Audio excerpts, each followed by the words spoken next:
C'était la période la plus froide de l'hiver. La neige avait recouvert tout le village d'un blanc immaculé, et le vent glacial sifflait à travers les fenêtres. Le village brillait de mille feux en préparation de Noël. Les habitants décoraient le grand sapin de la place en chantant joyeusement, tandis que les enfants jouaient aux boules de neige. Mais quelque part, dans la forêt sombre, quelqu'un observait cette joie avec jalousie, Gripsy. Gripsy était une créature mystérieuse qui vivait seule dans la forêt.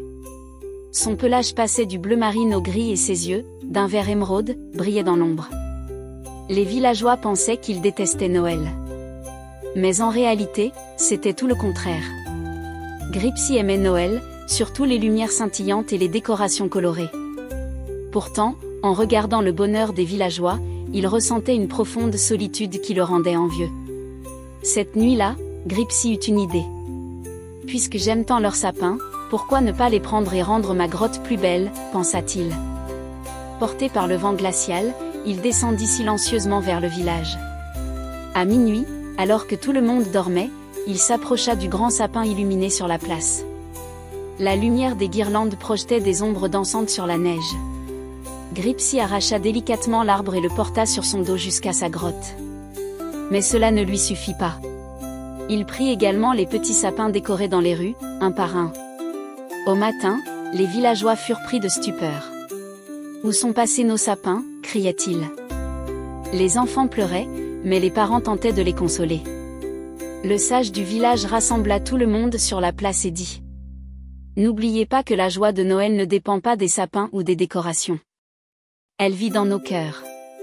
Tant que nous sommes ensemble, Noël sera toujours avec nous. » Les villageois, pleins de courage, commencèrent à chanter des cantiques de Noël.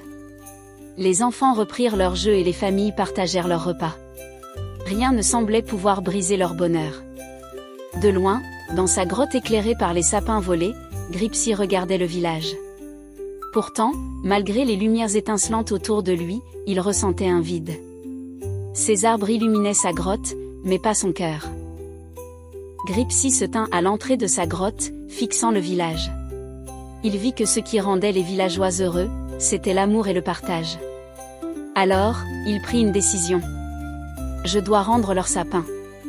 Leur véritable joie n'est pas ici, dans ma grotte. » Gripsy récupéra tous les sapins, y compris le grand arbre.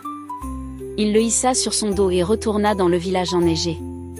Quand les villageois virent Gripsy arriver, ils eurent d'abord peur. Mais en voyant qu'il remettait le grand sapin en place avec soin, leur peur se dissipa, laissant place à la curiosité. Les enfants s'approchèrent de Gripsy, souriant, et l'un d'eux lui tendit une petite décoration brillante. À cet instant, Gripsy sentit son cœur se réchauffer. Ce soir-là, Gripsy participa pour la première fois à une fête de Noël. Il joua aux boules de neige avec les enfants et chanta avec les villageois autour du sapin.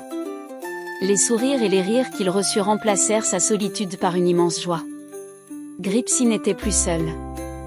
Noël ne vient pas des lumières ou des décorations, mais de l'amour et du partage, pensa Gripsy. Dès ce jour, Gripsy devint l'un des plus précieux amis du village. Chaque année, il aidait à décorer les sapins et apportait aux enfants des pommes de pin brillantes qu'il trouvait dans la forêt. Ainsi, Gripsy apprit la véritable signification de Noël, partager, être ensemble et faire grandir l'amour.